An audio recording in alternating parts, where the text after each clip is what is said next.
Permanent Record by Edward Snowden. Second part, Session 12, Homo Contractus.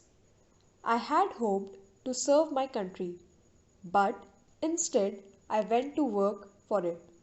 This is not a trivial distinction. The sort of honorable stability offered to my father and Pop wasn't quite as available to me or to anyone of my generation. Both my father and Pop entered the service of their country on the first day of their working lives and retired from that service on the last. That was the American government that was familiar to me from earliest childhood when it had helped to feed, clothe, and house me, to the moment when it had cleared me to go into the intelligence community. that, that government had treated a citizen's service like a compact. It would provide for you and your family in return for your integrity and the prime years of your life. But I came into the IC during a different age. By the time I arrived, the sincerity of public service had given way to the greed of the private sector, and the sacred compact of the soldier, officer, and career civil servant was being replaced by the unholy bargain of homo contractors, the primary species of US government 2.0. This creature was not a sworn servant, but a transient worker whose patriotism was incentivized by a better paycheck and for whom the federal government was less the ultimate authority than the ultimate client. During the American Revolution, it had made sense for the Continental Congress to hire privateers and mercenaries to protect the independence of what was then barely a functioning republic. But for third millennium hyperpower America to rely on privatized forces for the national defense struck me as strange and vaguely sinister.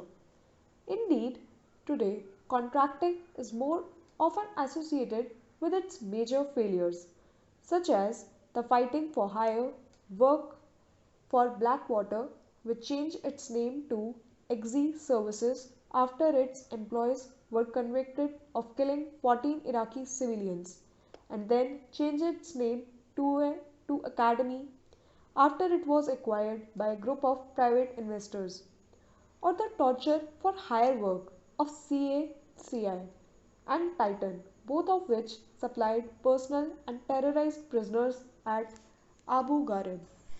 These sensationalist cases can lead the public to believe that the government employs contractors in order to maintain cover and deniability, offloading the illegal or quasi legal dirty work to keep its hands clean and conscience clear.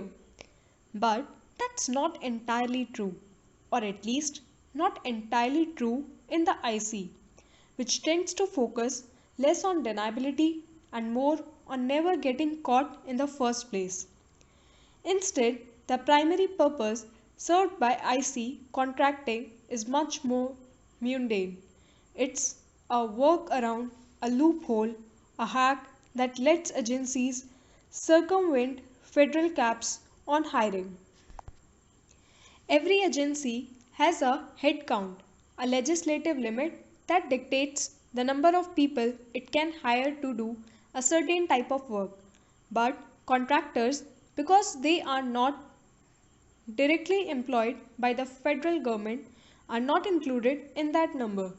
The agencies can hire as many of them as they can pay for, and they can pay for as many of them as they want. All they have to do is testify to a few select congressional subcommittees that the terrorists are coming for our children, or the Russians are in our emails, or the Chinese are in our power grid. Congress never says no to this type of begging, which is actually a kind of threat, and reliably capitulates to the IC's demand.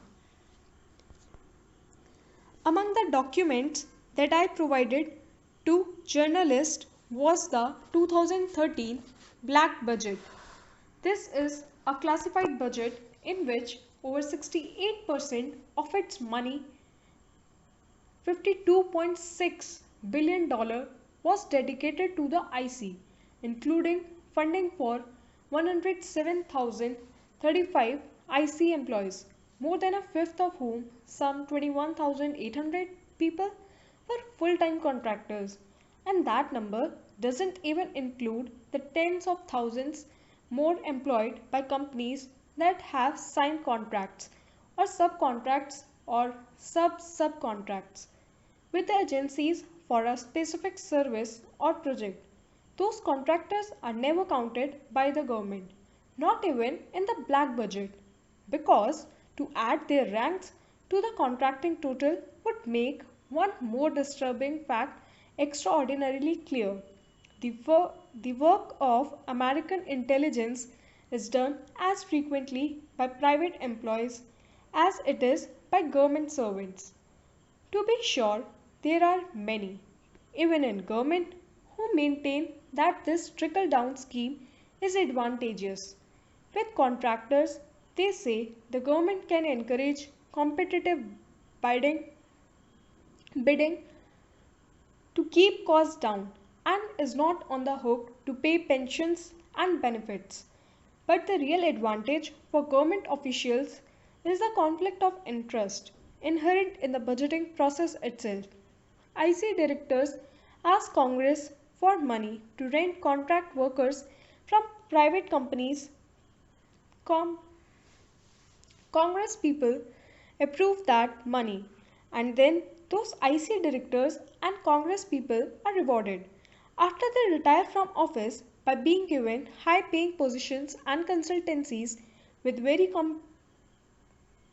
with the very companies they have just enriched from the vintage of the corporate boardroom. Contracting functions as governmentally assisted corruption. It's America's most legal and convenient method of transferring public money to the private purse.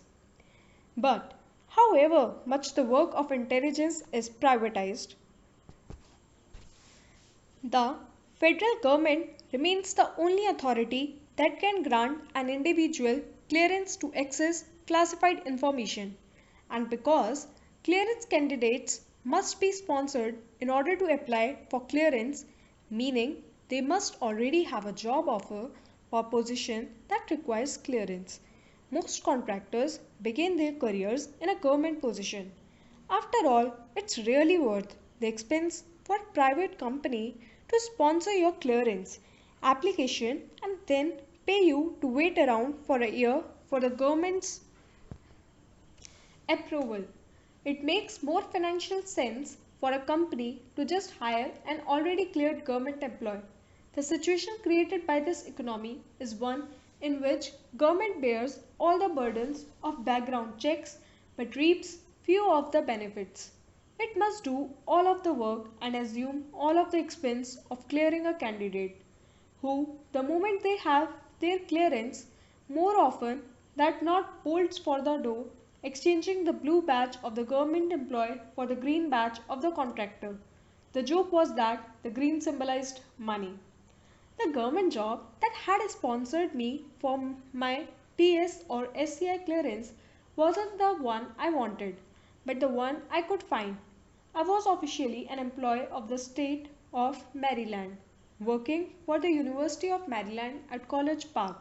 The university was helping the NSA open a new institution called CASL, the Center for Advanced Study of Language.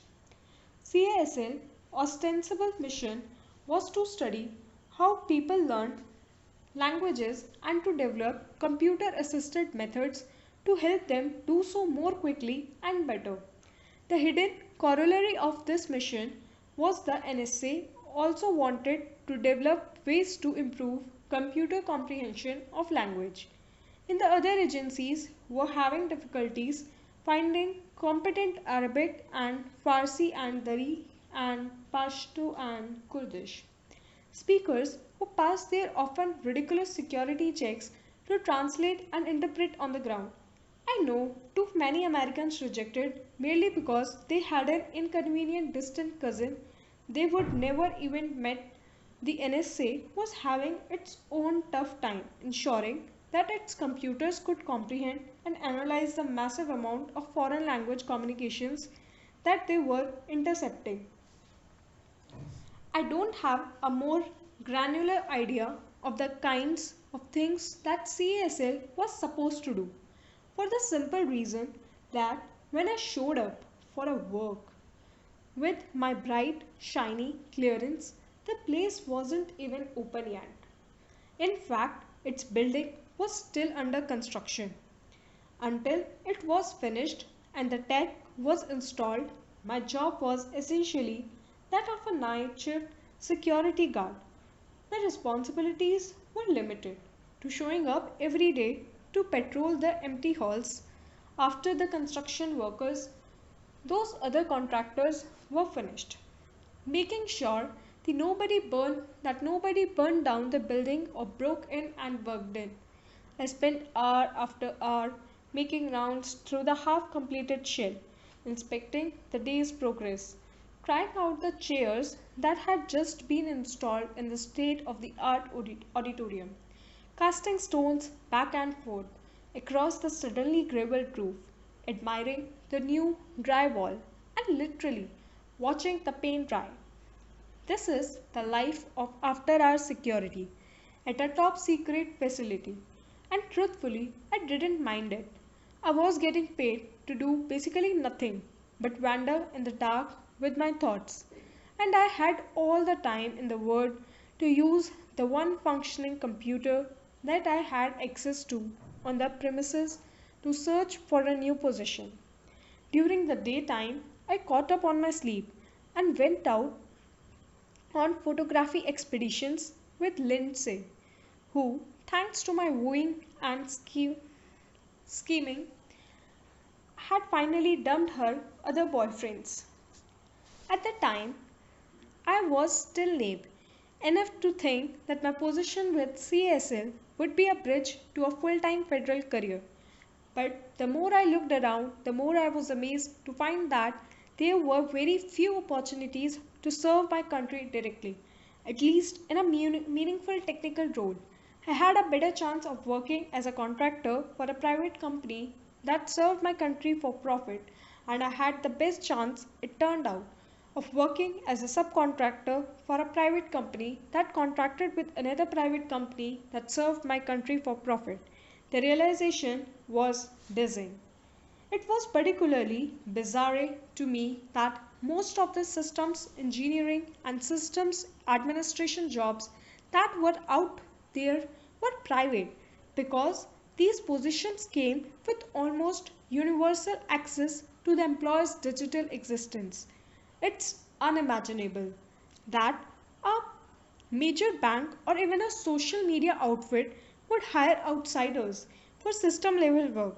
In the context of the US government, however, restructuring your intelligence agencies so that your most sensitive systems were being run by somebody who didn't really work for you was what passed for innovation.